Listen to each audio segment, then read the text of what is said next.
ছোটবেলা থেকে আমি অভ্যাস করে নিয়েছি, যখন আমি টিস্যু ব্যবহার করে আমি আমার পকেটের মধ্যে রেখে দিই টিস্যুটা। আমার যে কোনো প্যান্টের পকেটে হাত দিলেই দেখা যাবে টিস্যু বের হয়ে আসতেছে। আমার পকেটে যদি হাত দেন, এই দেখেন টিস্যু বের হবে আমার পকেট থেকে।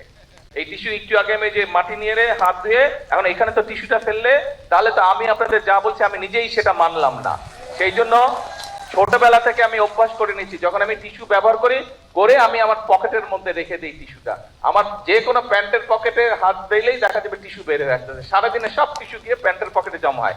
দেশ জুড়ে যে কোনো কেনাকাটায় 10,000 টাকার বেশি অফার, তাই পেমেন্ট মানেই বিকাশ।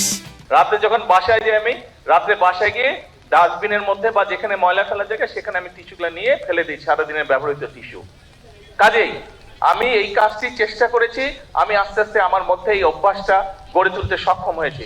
আমরা যদি সকলে মিলে চেষ্টা করি, আজকে থেকে এই অভ্যাসটা আমরা সকলে মিলে তৈরি করতে পারবো। এবং এই অভ্যাসটা যদি আমরা প্রত্যেকটা মানুষ, এই দেশের প্রতিটি মানুষ যদি আমরা এই অভ্যাসটি গড়ে তুলতে পারি, তাহলে আমরা একটা সুন্দর পরিষ্কার একটি দেশ গড়ে তুলতে পারবো, যেই দেশের পরিবেশটা সুন্দর হবে, যেই দেশটি দেখে সবাই প্রশংসা করবে।